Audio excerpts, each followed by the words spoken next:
morning, world. Welcome to the Rise Up with Dragon podcast with your host, Dragon.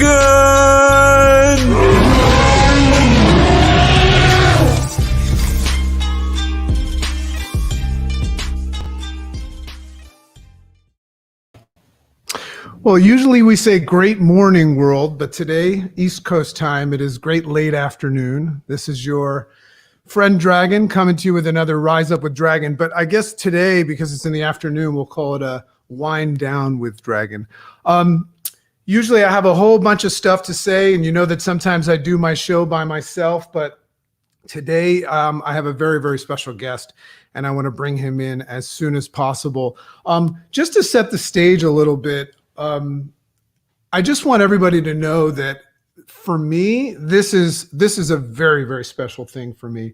You know, a lot of people always ask me, you know, who would be your ideal guest? Would it be a rock star? Would it be a movie star? Would it be just an icon and from social media or movies or anything like that? And I'm kind of a closet nerd in neuroscience and just kind of trying to figure out about things like consciousness and the meaning of life. And I have been following this individual for a long time. When I was talking to him just for a minute, I said, you know, I don't know if you ever wonder about all of the people out there, the millions of people that follow your work, his papers, his literature, his book. But I'm one of them. So this is a really, really special treat. And I'm going to bring him out here and we'll go side by side for a second and then we'll get into this conversation. So let's bring him up here. This is somebody that I look up to. This is Don Hoffman, and he is quite an amazing individual. And in our household, my father, my mother, you know, all of my siblings, when I said, hey, by the way, I have Don Hoffman coming onto my show. And they said, what? So we are very, very excited to have you, Don. How are you today? Where are you coming from? Are you in California? Well, thank you very much. It's very kind of you to have me on, and I appreciate it. And I'm coming from Irvine, California. Irvine's about halfway between LA and San Diego. Awesome. So there's a whole mixed match of people that are going to be watching this, and this is going to be cut up and delivered all over the place. So what I would love to do is first give them a little bit of a background. A lot of people have heard about you, and a lot of people are meeting you for the first time. So could we just start off with just a little bit of who you are and you know, what you do and where you come from? Well, I've been a professor of cognitive sciences at the University of California at Irvine since 1983. I recently retired, so I'm now professor emeritus, and I've been studying visual perception, the evolution of perception. Does natural selection shape sensory systems to see the truth or not? Some work in artificial intelligence, and then also some work on consciousness and its relationship to human neural activity. Yeah. And just so everybody understands, you know, I come from this upbringing, and my father is very, very much involved in technology, and he does a lot of consulting, and you know, he's friends with astronauts, and he's always asking questions about the bigger picture. So, and he's just always convinced us ever since I was little that there's something more, and I bought into it full force. So ever since I was a child, I was always curious. I always asked questions about everything. So your information that we're going to get into right now for me is extremely comfortable because I just, I guess I would say that I was brought up very curious, but we also recognize that we live in a world full of people that are very, very definitive in being right about things and stuff. So what we're about to do is we're about to make a case for reality. You know, this is his book, and you know, reading this book for me is like, you know, like eating a pie of pizza with no calories, you know?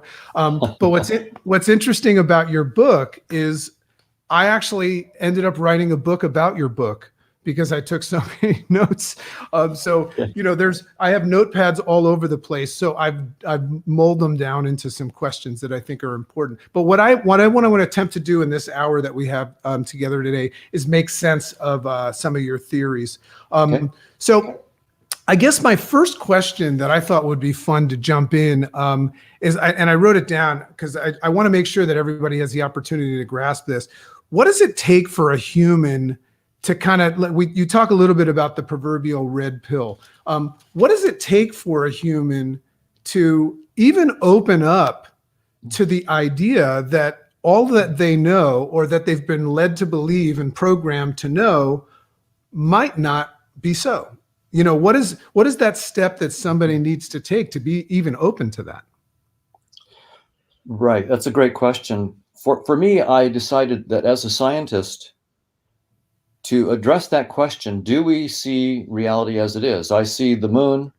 I assume that that's because there really is a moon. I see an apple, and I assume that the shape and color and so forth that I see is at least roughly true. And you agree that you see a red apple, and so we agree that we're both seeing the same kind of reality. So to ask the question, is it possible that we don't see reality as it is, that maybe even space and time themselves are not the nature of reality? I realized that the way as a scientist to address that question is to ask, do our best scientific theories entail that we see reality as it is or not? So I asked the question, does evolution by natural selection entail that organisms would be shaped, that the sensory systems of organisms would be shaped to see reality as it is? And most of us might think yes. I mean, of course, seeing the truth makes you more fit. So those of our ancestors who saw reality more accurately would be more successful at the basic activities of life, like feeding, fighting, fleeing, and mating. And so they'd be more likely to pass on the genes that code for the accurate sensory systems. And that seems reasonable, but what I decided to do was to ask, using something called evolutionary game theory, which is the mathematical formulation of evolution by natural selection that we've had since the 1970s. John Maynard Smith came up with this mathematics. We can actually ask this as a technical question, as a theorem. Is it true or not that natural selection will shape sensory systems to see true structures of objective reality? And it turns out the theorem is very, very clear. The answer is no. The probability is zero that any sensory system of any organism sees any true structures at all of objective reality, according to natural selection. So for me as a scientist, I'm hard-nosed in the sense that I want to go with what our best science says. And so if our best science says, no, we see reality as it is, then I would have to, take that quite seriously. But our best science in this area, which is evolution by natural selection, is very clear. The probability is zero that we see reality as it is. So that's, for me as a scientist, how I began to take seriously the red pill, the idea that space and time and physical objects are not the right way to describe reality at all. So it's not that I'm getting the shapes a little bit off or the colors a little bit wrong or whatever. It's that the very language of space and time and objects inside space and time is the wrong language to describe objective reality. You could not give a true description of objective reality at all in that language. And that's a theorem of evolution by natural selection. So that's when I began to take the red pill seriously, is when I actually see it being entailed by our best scientific theories. So this is where I want to make sure that we grab this, because one of the things that I agree with you on, but I hear you speak a lot about, is this theory of natural selection and the validity that, it's a core. And one of the things I love about you is you'll hear that every now and then he'll say, I might be wrong, or I'm probably wrong. Right. But what he is saying right now, everybody, is based on the best that we have, right. So when somebody gives a definitive that can't be proven, we have to use a theory to look at that. So I want to go into natural selection a little bit more, because I think that sometimes just flashes by someone. So the concept of natural selection, only the strong survive, that if you look at our evolution, we're always trying to evolve and survive. I mean, what an amazing time to even just evaluate. And I want to get into a little bit of the pandemic. But the idea of seeing the whole truth versus seeing just a version of the truth, how does that facilitate our evolution? Like that's one of the things that I find so interesting is if this is true and we're looking at this concept of natural selection and our goal is to survive and evolve, why would the truth, as you say, why evolution hid truth from our eyes? Why would the truth be hidden from our eyes, and how would that be advantageous for natural selection? Right. And so I agree with your point that when I start with evolution by natural selection, I'm not saying that's because we know that theory is true and correct. We don't. It's just that it's the best theory we have so far. So as a scientist, I have to take our current scientific theories. I don't believe my own theories. I don't believe any scientific theories. Of course, we're going to be looking for deeper theories that surpass what we've already got and comprehend them as a special case. But right now, evolution by natural selection is the best theory we have in this area. And so that's why I use it. And so to your question about why would natural selection shape us not to see the truth, how would that be advantageous? There's a couple reasons why it would be advantageous. First, seeing the truth is pretty complicated and really not necessary. So a good example is if you're playing a virtual reality game, say of Grand Theft Auto, and you see a steering wheel in front of you and you see a dashboard and some cars that you're competing against. And you're trying to win the game of Grand Theft Auto. Well, what you're really doing when you turn your steering wheel left or right and hit the gas, you're really in some supercomputer, you're toggling some voltages. So in this metaphor, there's a supercomputer that's the reality, and Grand Theft Auto is the virtual reality. And so what you're doing in that case is toggling millions of voltages per second in some supercomputer. But if you had to actually try to play the game by directly toggling all those voltages very, very quickly and in the right sequence, you would lose when you were competing with someone who just had to turn a steering wheel left or right. And so that's sort of what evolution did. It gave us this dumbed down virtual reality of space and time and objects that allows us to control this complicated reality without really knowing what we're doing. So I play Grand Theft Auto. I might be a wizard at Grand Theft Auto, but I don't need to know what I'm really doing in the supercomputer. And that's what evolution does for us. It gives us just simple eye candy that guides adaptive actions, and we're doing something in reality, but we're really ignorant about what we're doing, and that's perfectly fine. The symbols are there not to show us the truth. They're there to keep us alive. And that's really the whole point. Yeah. And I think that makes total sense, because if you look at the goal in mind, our goal wasn't to figure out the whole truth, although so many people feel like that's their mission, to seek the truth. But then again, they're going about their days and just trying to move forward and win, or at least survive. But then you look at the bigger picture of mankind looking to evolve, get through these pandemics and everything like that. It makes sense that we're going to refine what it is that we see so that it facilitates that. Because if you go down a rabbit hole, I mean, it could be exhausting. You might not like what you find, and it might have nothing to do with moving forward. So that being said, I love, one of my favorite things that you speak about is, and you said the word fit before, in relation to what you're speaking about right now, this concept of fitness points. Now, I will tell you, we joke about this all the time, so you're going to speak about fitness points, but you'll get a crack out of this. So my wife and I, if I walk in the door and I'm wearing like a nice outfit, I go, "Do you know why I'm wearing this?" And she goes, "'Cause you love me." And I go, "No, I'm just trying to rack up fitness points." So we have a ball with a lot of your theories, but let's talk a little bit about this, because that really helps people make sense about a lot of the things that they do and why they do them. Talk a little bit about this concept of our goal is to rack up fitness points. Right. So this is just sort of standard way of thinking about evolutionary game theory. So this is the mathematical model of evolution, and the notion of fitness payoffs is maybe best understood with some concrete examples. So being 5,000 feet underwater would be really bad for my fitness. But being 5,000 feet underwater is perfectly fine for a benthic fish. That's the right environment for a benthic fish. So the same quote unquote reality can have very, very different fitness payoffs.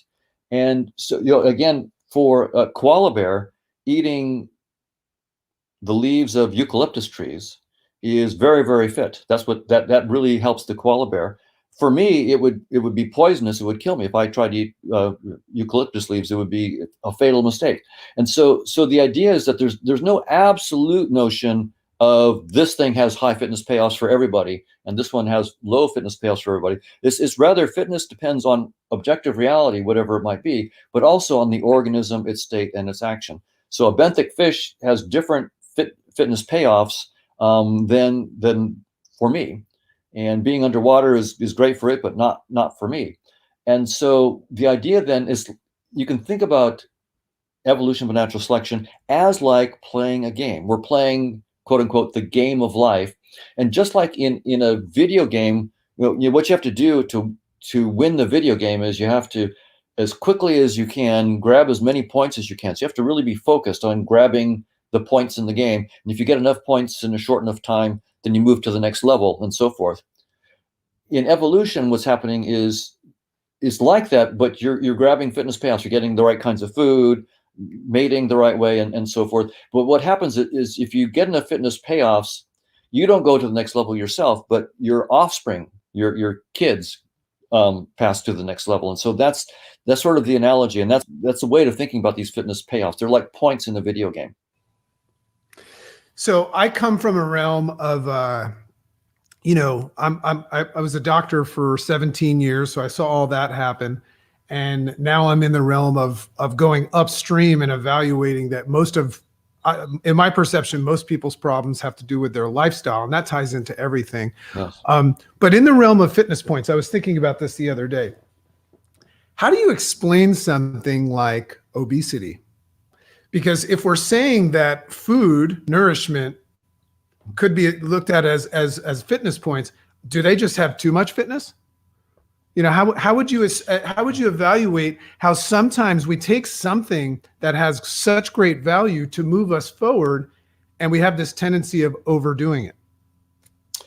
Right. So that's a great question, and there's a couple ideas about the specific thing about weight, and one idea has been that during our hunter-gatherer days, it was not that easy to get lots of food. We lived on the edge. And so it was a good strategy if you ran across a rich food source to consume as much as you could, because you never knew when you might come to, again, a good food source. And so there is a strategy of saying if you run across a beehive with lots of honey, you should eat as much as you possibly can, because who knows when you're going to get that kind of rich resource. And so that strategy then, in a situation like today where food is plentiful in most countries, at least in the Western world, for example, food is not so much of an issue, at least not nearly as much as it was during the Pleistocene. We can get food fairly easily. And so if we have this algorithm built into us that whenever there are high calorie, high fat foods, eat as much as you can, and that's sort of just programmed into your neurobiology, then that would be a real problem. Same thing with alcohol, right? In a situation, during our hunter-gatherer past, we might have been able to consume all the alcohol that we could possibly run across, but that was because we didn't run across very much of it. Now, when it's, you can get as many bottles as you want, that becomes a problem. Now, there's been some pushback on that theory because it looks like different people have different set points genetically. And so what may be also going on here is that during our hunter-gatherer past, many of us maybe never could eat as much as our set point wanted, but now we can. And so we tend to have more obesity now than we had back then, simply because, again, it's a wonderful problem that we have all these things plentifully available to us. So the big idea here is that strategies that were built into us during the Pleistocene, during our hunter-gatherer past, were essentially shaped to keep us alive in that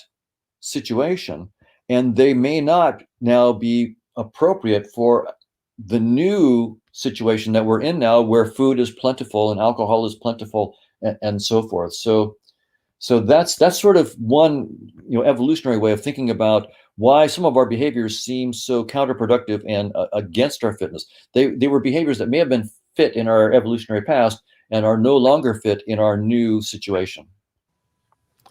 Yeah, and just one more question on that.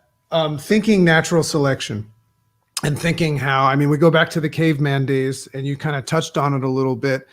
Those were days where we would be seeking the same things, but maybe take a week sometimes and not have them. So naturally, our survival mechanism. Now, this is recognizing that we're also not even sure that what we're looking at is reality, right? But we're just in natural selection and survival mode. So back then we had a shortage, and we actually would die from a lack of it. And then here we are now, where we have an overabundance of it. We still are the same people. So it's almost like we forgive everyone for not what you do. It's not your fault. It's natural selection. But how does that play into, because if you look at our world right now, in many, many ways, it's in shambles right now because of the overindulgence and emotional mismanagement and things like that. So in your perception, I just wanted to get this out. What's your observation of what's happening to our species right now? And then we'll go into the reality thing in a second, but what's happening to our species right now? Because it looks like we're trying to kill ourselves. Right. So from the point of view of evolutionary psychology, which again, I'm using that framework not because I think it's the final ultimate true framework, but it's the best scientific framework we have so far for understanding human motivation and human behaviors, and trying to understand things that seem counterproductive. So evolutionary psychology is a beautiful and deep and lovely theory. And there we find that the kinds of algorithms that we're shaped with are in some sense short-term algorithms. They work well enough in the niche that we happen to be in. There's no, from an evolutionary point of view, there's no looking forward to future changes that are profound that we'd have to deal with. I'll give you a concrete example, a couple. One is, if you look at the things that were dangerous to us in the past, there were things like snakes and spiders and bats and so forth. And those are the kinds of things that we have an innate fear for. I mean, little children that have never seen a snake before can have a fear response to that. It's just sort of wired into our amygdala and into our nervous system. But in Western societies, things like guns and SUVs kill more people than snakes and spiders. And yet we don't have an innate fear to guns and SUVs. But we still have the innate fear to snakes and spiders, which aren't killing as many people. And so the idea is that it takes a long time for these things to get wired into our nervous system. And so the kinds of the strategies that are wired into us are strategies that were great for our hunter-gatherer days. They may not be great for today. And so, and this is so true of not just of humans, but of all species. One consequence of this is that 99% of all species that have been on the planet are extinct. That's what happens. I mean, that's the sense in which I was saying evolution has no long foresight. It's not like planning ahead for big changes. The dinosaurs are doing great for hundreds of millions of years. Some big meteor hits the Earth, And that whole thing is over. There was no foresight for a meteor changing the Earth in that way. And so then other creatures, like some mammals, managed to survive that and then take over. So so now what we can do with evolutionary psychology is try to understand the strategies that are built into us and understand why they worked as they did during the Pleistocene, why they're not working now when we, for example, can amplify our warring tendencies with nuclear bombs and so forth. And we can ask ourselves, given an evolutionary psychology understanding of human nature, is there some way that we can actually change our social structure or the payoffs in our social structure such that our behaviors will not be detrimental to ourselves and to the planet and to our species? So in other words, this gives us the tools about how we might look at the payoffs that are driving current counterproductive behaviors in humans. Can we change those payoffs? Can we choose to change the payoffs in society such that we will get the kind of behavior that will keep us alive and keep us from going extinct and taking the other species with us? Isn't that amazing? I mean, most people would say, of course we can choose, especially in this country. They'd say we can choose anything we want. But when you're just the person that's evaluating, saying, okay, I'll watch, what transpires. We don't see people making those choices all the time. In fact, one of the things that I find so fascinating about this conversation, and I'm sure you get it all the time, is when you run into somebody, because the idea of recognizing, and I want to get a little bit into the desktop theory, the idea of recognizing that what you see, what you claim that you see, like you always talk about the idea of looking at a red tomato and you see it's a red tomato, but when you look to the side, is it still there, right? Most people will not only say yes, regardless if they can prove it or not, but out of fear, they will insist that it. So I just want everybody to understand that this is a man that comes from, he doesn't have an opinion. He's a scientist. He's into proving something. And in fact, he always invites people, say, okay, show me, prove it to me. But we live in a world where people protect their scenario. And I think it's out of fear because, that idea of Morpheus saying red pill or blue pill, that's a scary moment. It's a scary moment to all of a sudden wonder if there's a difference between your dream and reality, Yes. So Yes. To break it down and I love the way you use the word interface. So, if you were to recognize one day that everything that you see is an interface to help you make sense of the world, because if we have time to get into space and time and matter and all that stuff, that's another interesting rabbit hole. But give us a little bit of the desktop analogy so people can understand what it is that you're talking about, because they very often misunderstand this. When you say that what it is that you see is not actually what you see, not actually there. That's right. So it's a natural question. If I claim that it's a theorem of evolution by natural selection, that it's a probability zero that we see any of the truth, then what is it that we do see or perceive? I mean, I'm using see in the general sense of all sensory systems. So what is it that we're perceiving? If we're not shaped to perceive the truth, what in the world are we perceiving? And the idea is that, think about, again, like a desktop interface or a virtual reality game.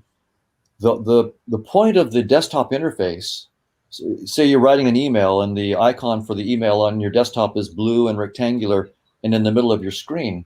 Does that mean that the email itself in your computer is blue and rectangular and in the middle of the computer? Of course not. Anybody who thought that misunderstands the whole point of the desktop interface. It's not there to show you the truth, which in this metaphor would be the voltages, the magnetic fields in a computer. It's the interface is there to hide that truth. You don't want to have to toggle voltages to write an email. If you had to do that, you wouldn't get it done. People wouldn't hear from you. So the whole point of an interface is to let you control this complicated reality, toggle the voltages in some supercomputer without knowing what you're doing and not even caring what it is you're doing in reality. And that's what evolution did for us. It gave us a very simple, dumbed down user interface. Whatever reality is, who knows? It's some complicated thing. We don't have to know what it is. In fact, there's no payoff in knowing the truth. There's only payoff in being able to manipulate that reality in ways that will keep you alive. And a user interface that does that for you on a computer is a good analogy. So space and time, as you perceive them right now, the three-dimensional space around you is just your desktop or a virtual reality headset that you're using to play the virtual game of life. So you can think about it in terms of virtual reality, playing virtual Grand Theft Auto, virtual reality Grand Theft Auto. All you see is a steering wheel and a dashboard. But what you're really doing is toggling, again, voltages in some supercomputer. And so you don't have to know that reality to play the game. And so that's what evolution did. It gave us space-time is just a data structure, and physical objects are just part of that data structure, and they're there to guide adaptive behavior, to let us play the game in a way that we can, survive and pass on our genes. And that doesn't require us to know the truth. And so it is a shock to the system, because evolution has also programmed us to believe the game. Developmental psychologists tell us that at around 4 months of age, we get what they call object permanence, which is the deeply wired in belief that when I see a physical object like an apple, that's because there really is an apple, and the apple really continues to exist whether or not I perceive it. That's called object permanence. And so we are wired to believe our sensory systems, to take them literally as true or very, very close to the truth. And so it's a real shock to the system to realize that something that we've believed since we were 4 months of age, something that we weren't reasoned into. It was before the age of reason. There was no informed consent here. We were just wired to believe this. And so it's really a shock as adults to realize something that deep that's been part of our conceptual system and our belief system since before we can remember is deeply false, but programmed for us to believe anyway. I hear you very often give examples of a cat. Do you have a cat? We have 2 cats. Okay, great. So we do too. I notice, I was thinking about the object permanence thing, which I think is so fascinating. I think anything that I've been through without knowing it is fascinating. Like the idea that there was a time where my parents could hide something and I would think it disappeared. What I love about that is that gives rise to the fact that object permanence for me is something that I learned to believe in. Right? I can't prove it, but I learned to believe it. But I noticed that cats don't have it.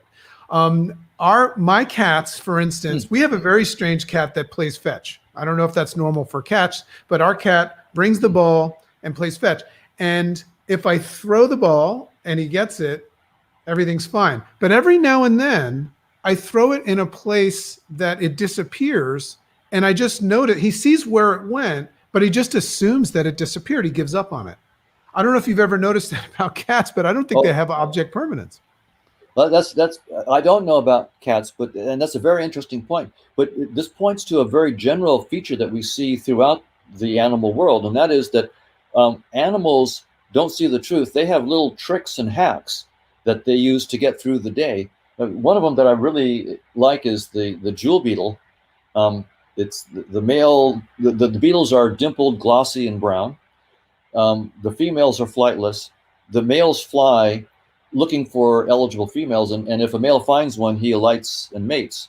And but it turned out that this happens in Australia. These beetles are in Australia, and some of the Australians had these beer bottles that they call stubbies, and the stubbies were dimpled, glossy, and brown, and guys would toss them out into the outback when they were done drinking them. And it turned out the bottles were just exactly the right shade of brown to capture the fancy of these jewel beetles. And so the males were flocking all over these bottles trying to mate. And the species was close to extinction because the real females were not of interest. The males were more interested in these bottles. And so what's interesting is here the male jewel beetle had for hundreds of thousands of years, presumably, successfully found and mated with females.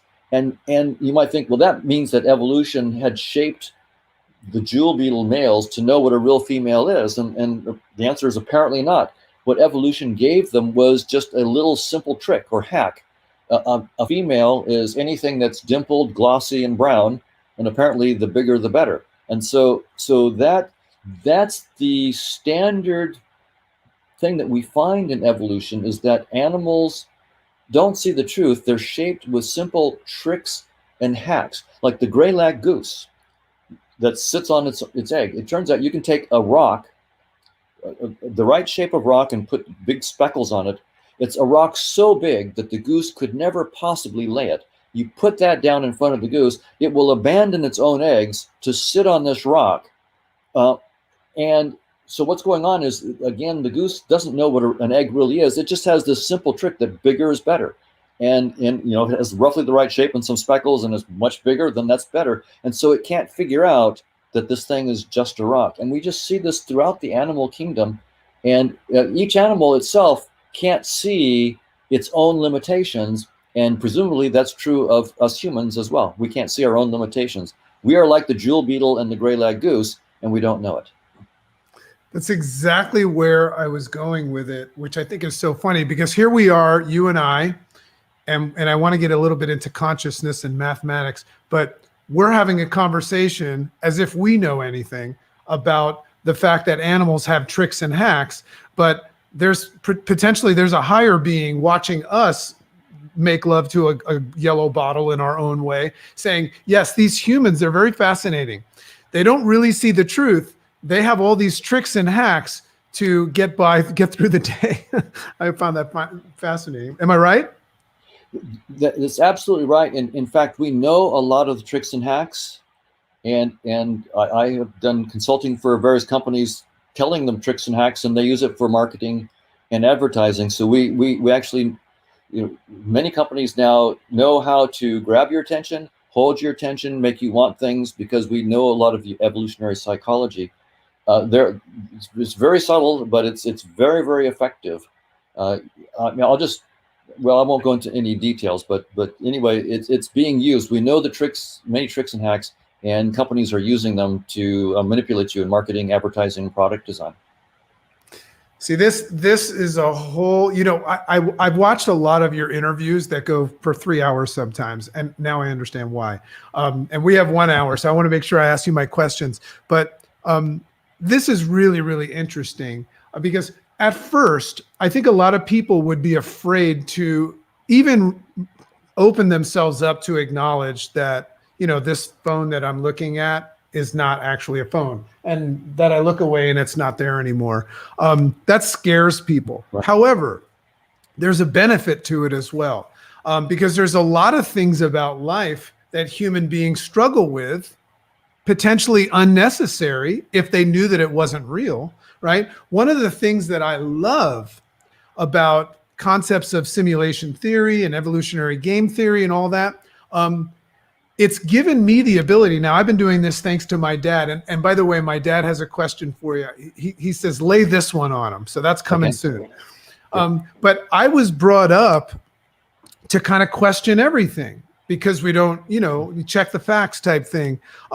So what an interesting concept to recognize that this science that we're talking about, if you don't believe it, well, then you're unaware that it's being used against you in many, many ways right now. Some people that do, whether they believe it or not, they're using it to make you believe something, and that's happening everywhere, and they're really, really good at it. But at the same time, I love the idea of when somebody comes to me with a big problem, the sky is falling or anything like that, my answer used to be, oh my God, but now my answer is, you know, like, is that right? So I love the idea of just remaining open to this stuff, because what it means is that a lot of the things that you're struggling with might not be worth the struggle, right? So anyway, Here's an Absolutely. interesting question. So I know you're not a mathematician, but you've got a lot of friends that hook you up with that stuff. Sure. So I'm hoping. My wife says, "What's the outcome that you want from this?" And I said, "Well, I remember that Don Hoffman talked about Professor Marr at MIT that he was enamored by, and I'm saying I'm hoping that he will let me follow him around one day. That's my goal of this thing, right?" But I know that mathematics is an important part of this formula because you're using mathematics to prove some stuff. So here's my question about mathematics. Is mathematics a valid way of proving these theories, or is mathematics a man-made fitness point? Is mathematics a man-made version of how we're trying to make sense of something? Could we be all wrong with mathematics is what I'm saying. Right. Great question. One might say that, look, I've used evolutionary theory to prove that all of our cognitive and perceptual capacities are flawed and not telling us the truth. And so that includes mathematics. And so I've actually,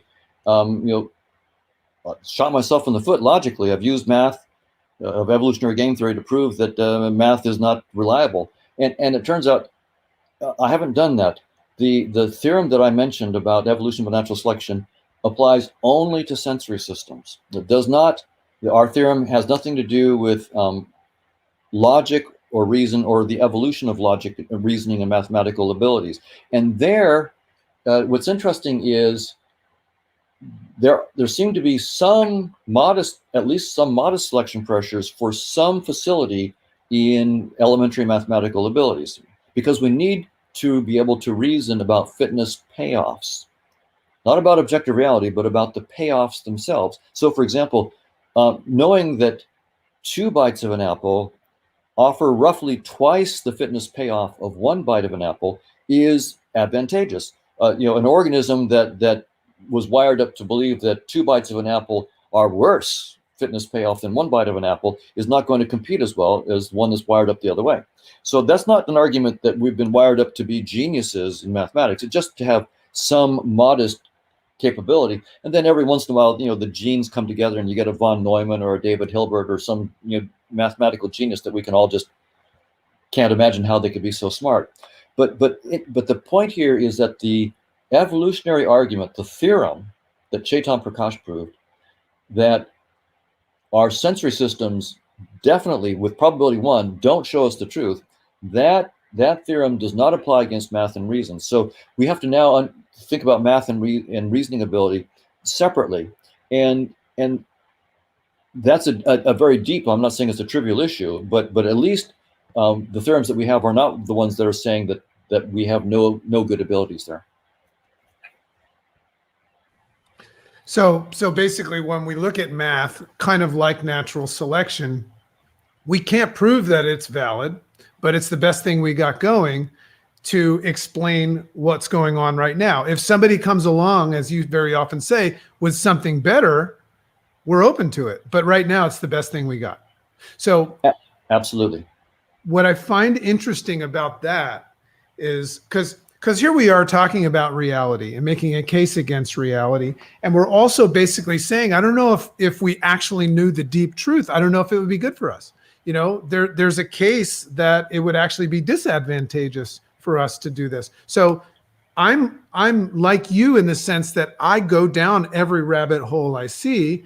You could call me a drug addict because I take the red pill every minute, right? I'm always, my father and I always said, like, family is most important to us and all that stuff. But if an alien ship shows up, we're leaving, right? So I'm open to that. But in being open to that very idea of being open to it means that I'm also open to finding out that everything we thought, there's a next step to that.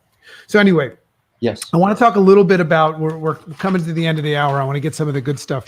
I want to talk a little bit about consciousness. So I spend every waking hour reading, and you've given me a lot of great stuff, because consciousness is this unique thing that human beings have. I think it's the biggest struggle that human beings have in this world is to be mindful and become conscious of things like this or anything. But I know that you and a lot of your colleagues have been really, really playing this game, going down the rabbit hole of trying to figure out where does consciousness come from. And, we know that there's these amazing, procedures where you can split both hemispheres, cut the corpus callosum, and then have two separate consciousness. So we know that consciousness, is it safe to say consciousness is not created in the brain? Well, most of my colleagues in neuroscience would not say that. So when I say that I have to give good justification, most of my colleagues would say that consciousness is created by brain activity. I'm asking Don Hoffman. I want to know from Don I think that, I would say that consciousness is not created by the brain. In fact, that the brain and neurons are merely icons in our user interface. Neurons don't even exist when they're not perceived. So neurons create none of my conscious experiences, because neurons are in fact the product of my consciousness. They don't cause my consciousness. So this was the question that I had ready for you. Don, with your hands, show me where consciousness lives. It's impossible, because there's nothing in space and time. Consciousness is not inside space and time. So most of us might think that, I should point to my head and say consciousness is in there because it's created by the brain. But I'm saying that whole framework in which space-time is fundamental and physical objects inside space-time are the fundamental reality, and then somehow consciousness emerges later, right? The Big Bang happened 13.8 billion years ago. There was no consciousness and no life.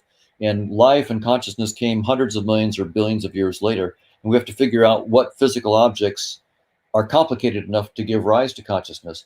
I'm saying that whole framework is misguided. Consciousness does not arise in space-time as a latecomer on the pre-existing stage of space-time. It's just the opposite. Consciousness of space and time. So space and time itself are just data structures within certain consciousnesses. They're data structures that serve as our user interfaces.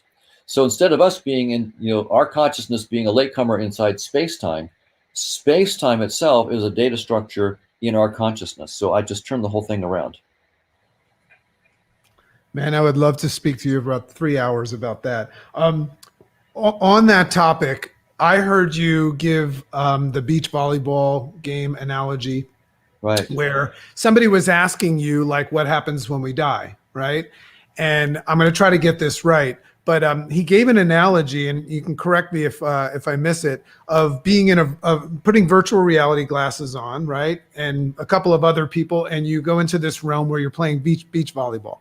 And then one of you decides that you have to go get a drink of water, takes the virtual reality glasses off. So you're going to get a glass of water, but everybody in the VR, the headset, remember that's their reality at the time, they see your avatar collapse and it's lifeless. So you unveil this, and this is not one of your proven theories. You just think this is a cool idea because consciousness is so fascinating. And I think we're going to spend, if you look at Gödel's theory, you realize that even if we do figure it out, it'll just give rise to something else we have to figure out. Right. But you came up with this concept that blew my mind, that when we die, our consciousness moves on, but we don't know if it carries the narrative and story of our lives with it. That's right. So did I get it right?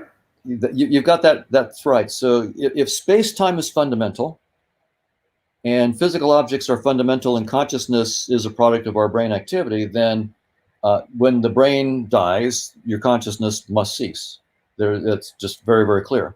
But in this other framework in which space-time is not fundamental, it's just a data structure, it's just a VR headset that certain consciousnesses use, then death inside space-time, where the body ceases to move, could be just like an avatar ceasing to move. So if I take off my headset and bodysuit in a VR game, my avatar in the game looks lifeless, but I just stepped out of the game. So the consciousness could, in this framework, could continue to persist, even though within everybody that's using the interface can't connect with that consciousness anymore. And that's a clear implication of this idea that consciousness is fundamental. But at least in the current formulation of the mathematical model of consciousness, I'm not clear that the notion of a self will survive. And so I'm not saying it won't either. I'm just saying that we have a lot of mathematical work to do to try to answer that kind of question. But the nice thing is that these are now technical questions. We can actually ask the technical question, what aspect, what is a self? Get a mathematical model of how networks of neurons, networks of conscious agents interacting create what we call a self, and then ask, will that kind of self persist after you leave a particular headset? So that's going to be a nice technical question. I'm eager to find out. Of course, we all have skin in this game, so we're all sort of interested. I would assume that a large majority of people are frightened to death of people like even us, but you, at just the idea that they're wrong. The idea that religion, anything like that. I love your approach, because you always say, I'm probably wrong, meaning there's probably a better explanation, but I think there's a lot of fear associated with the truth. However, I think that where we're at right now, as we kind of come closer to the end, if we just scratch the surface of being open to this, what it's saying is that maybe we don't know everything. Maybe you might not actually have the headset on, but let's just assume, for the fun of it, that everything you see is no different. Elon Musk actually said the other day, we're getting closer and closer to the point where you won't know the difference between having them on and off, which I find very exciting. That guy, that's who we should be scared of. But anyway, amazing. He's coming up with microchips to make us smarter. But here's a potentially scary but interesting question.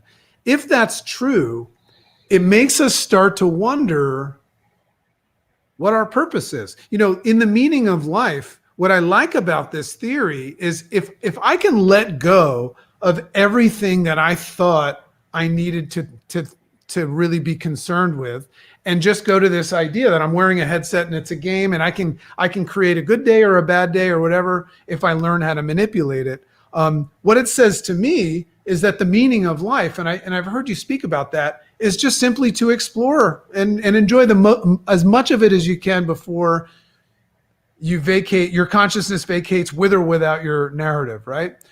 But the question I wanted to ask you is, why do I need to be here? Why do I need to be here on this planet? Or is this planet just here for me? Do I have a purpose for the planet? Or I shouldn't say planet, that's small thinking. Right, and the answer is, of course, I don't know, but I'm certainly, we can certainly ask what our best theories might entail. The theory that says that space-time is fundamental, and that our consciousness is just a product of our brain activity, does entail that our consciousness will cease when our life ceases, and eventually this entire solar system, Earth will be burnt up when the sun turns into a red giant, and eventually the entropy death of the universe, or a big crunch death of the universe, will extinguish all life. So from that point of view, you would say that there is no meaning, no fundamental purpose. From this other point of view, in which consciousness is fundamental, and space-time is merely a data structure that some consciousnesses, probably a small fraction of consciousnesses, use as an interface, then your question is a really interesting one. And I don't know the answer. The only idea that I've run across that's deep enough to be interesting enough to take seriously comes from Gödel's incompleteness theorem, which basically says that there's literally no end to the exploration of mathematical structure. So no matter how much we explore, we've only literally just begun. Even a deity could always be only at the beginning of the exploration of the possibilities of mathematical structure. And in a situation where we assume that consciousness and what I call conscious agents are all that there is to reality, then mathematical structure is only about all the possibilities of consciousness. And so that leads to this interesting idea that maybe what consciousness is about is what I call Gödel's candy store. It's just this endless exploration of all the possible varieties of consciousness and all the possibilities. And it never stops because we're always only just beginning. That's what Gödel's theorem entails. You're always only just beginning. And so maybe it's not necessarily, there's no principal reason why this particular planet, it's not a final thing why we're here on this planet and so forth from this greater point of view. This is just a way station. This is just one of the candies in the candy store. We're supposed to explore this for a while and then move on. Consciousness moves on to explore other aspects of the possibilities of consciousness. And even here, even while we're here on this planet together, I mean, we're exploring in very, very different ways. Ray Charles is exploring in a way that I'm not exploring, or he explored. He was blind, but he explored music. I'm terrible at music, but I can see. So I'm almost in a completely different world than Ray Charles was in. And someone who is a gymnast is exploring the world differently. Someone who's a poet, an artist, so a literary scholar. There's all sorts of ways for consciousness to be exploring the possibilities of consciousness, not just science, by no means. And so even all of us here on this planet are really exploring different worlds of consciousness. And we're in our own interesting worlds. There's presumably some overlap, although we can never prove that. So I don't know the answer to your question, but it's an interesting idea that consciousness is always about exploring and then going beyond what we already know and transcending what we know and going to the next level. I gotta make sure that I get my dad's question out. But one of the things that I wrote down, if it makes any sense, is I said, here is for here. Here is for here. Oh no, I'm sorry. Here is for us to experience, right? But we are not here for here to experience. And what I mean by that is This whole thing that we're talking about is our experience as far as we know, because we're experiencing it. We don't know if it is experiencing us.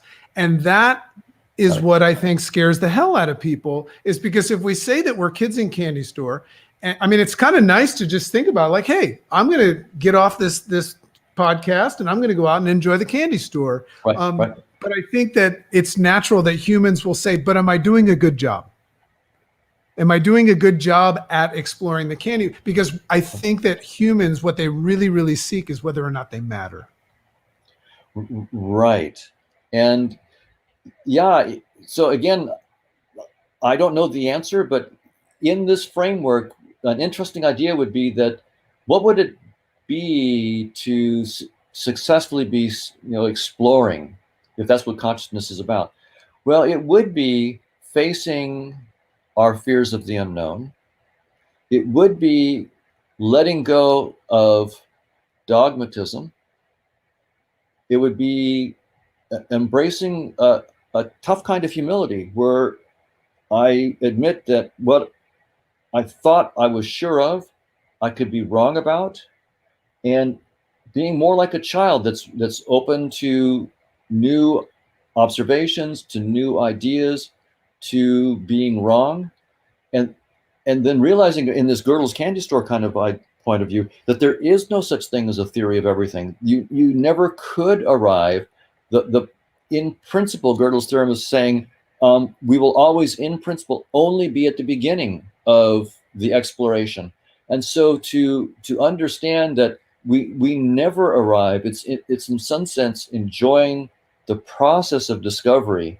And being willing to fully explore where we are, and then being willing to let go and go into the utterly unknown. Because in some sense, you have to go into the utterly unknown to take the next step. And that's scary. Letting go of the known is very, very scary. And so maybe that's part of what it means to be a successful explorer, is letting go of dogmatism, learning the kind of humility, facing the fear of the unknown, and then bravely going into it.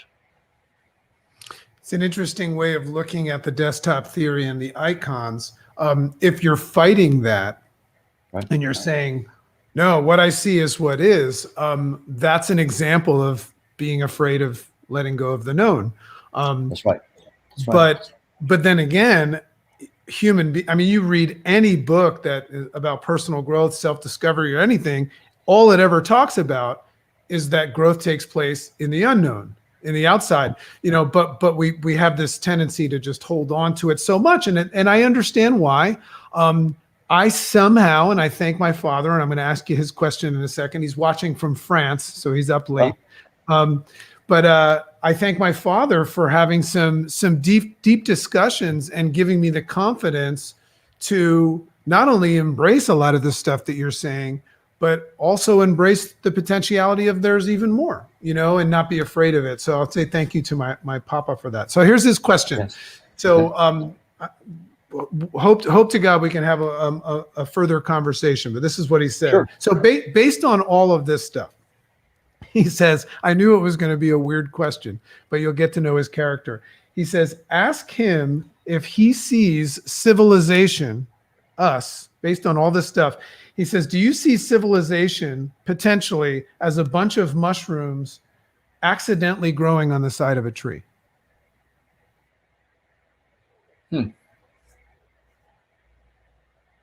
Well, the notion of accident is an interesting notion. Typically, the notion of an accident means that things happen that are unpredictable. We can only write down probabilities for what might happen. And when we have these probabilities, and we have to say, what do we mean by the probabilities of these things happening? And often they're interpreted in terms of objective chance, so that there's this mindless objective reality. Somehow novelty comes into our physical space-time world, new things happen, maybe at the quantum level or whatever, and we call that objective chance. But in a theory in which consciousness is fundamental, there is no such thing as objective chance. If I don't want to be a dualist, I mean, that would, if I said there's objective chance, then in addition to consciousness, there'd be some unconscious source of novelty in the universe. And so then I would be positing a dualism. There's consciousness is a source of novelty, and there's this thing that's not conscious. It's just, objective chance, unconscious novelty. And so I don't want to do that. And so the notion of an accident then becomes problematic. What seems to be the right way to think about probabilities in the case in which consciousness is fundamental is that in some sense, it's like a notion of free will. Wherever I see non-determinism, things that I can't predict, it's not objective chance. It's that other conscious agents are making free will choices that are in some sense independent of my control. And so that's why I can't predict them, at least exactly. I might be able to predict them probabilistically, but not exactly. And so there's going to be a notion of free will. So again, I don't know the answer, but within this framework in which consciousness is fundamental, the real dynamics is of free agents exploring, making free choices about how they're going to explore. And what we see as civilization, what we see as humanity on Earth, is really our user interface dumbed down representation of this really big exploration of conscious agents that's going on, and all these free will decisions that agents are making get projected into what we see inside space-time that might look like accidents. So it's a great question, and I don't know the answer, but at least I'm trying to give a different framework for how we might think about coming up with an answer to that question. I think it's a common question to ask the word and use the word accidental, because the opposite of accidental is that I'm here for a reason. And I think that's what everybody longs. So my last quick question as we close up, did this interview actually happen? Because I sure hope it did, because I'm telling all my friends that it did, and all of our followers, because we're going to record it and I'll be able to rewatch it. But did it happen? Well, I would say, yes, it really did happen. And And the reason why that's not contradicting what I said earlier about evolution by natural selection is that I don't take evolution by natural selection as the final word. That's just our best current theory. What I'm looking for now is a deeper theory of consciousness, in which perhaps it is the case that we can have some knowledge of truths about objective reality. And in this deeper theory of consciousness, in which we can perceive some truths, I need to be able to show how that deeper theory projects into space-time and also projects to evolution by natural selection in space-time, and why that theory entails that we don't see the truth. In other words, I want a deeper theory that shows where evolution by natural selection comes from and explains why natural selection says you can't see the truth. So that's the deeper framework in which I would want to say that, yeah, perhaps as scientists, we can find deeper theories in which we could perceive the truth. And in those deeper theories, it really is true that this recording happened at least as an event in our consciousness. But then again, I get to choose whether or not it happened. So I just want to quickly introduce this book once again. The way I look at this book, because what he does in this book is he guides you through it. He doesn't dump it on you in an hour like we just did. This is kind of like taking the pink pill, right? And then by the end, you've taken the red pill. Fantastic book. I've only read it once, but I'm definitely going to read it again. Thank you so much for this work. Thank you so much for the time that you spent with me today. I'm a true fan. And I just want you to know that a lot of the work that you're doing and a lot of the barriers that you're breaking down for all of us, for all of us with our headsets on, are really making a difference. My life has completely changed as a result of gaining access to some of the stuff that you've spent a lot of your life working on. So I thank you for that. Oh, well, thank you very much. That's very helpful to hear. I'm glad that the ideas are helping us to break out of certain habits that, and open up new conceptual possibilities. That's wonderful. Thank you very much. Awesome. Well, thank you so much. I know you have to go. Thanks for your time. You've got a new friend in Dragon here, I'm the manifestation of who I never thought I could become, and I've become. And a large part of that is due to people like you. Thank you so much. Have a wonderful evening, and we'll speak to you soon. Thank you very much. I appreciate it. Okay, take care.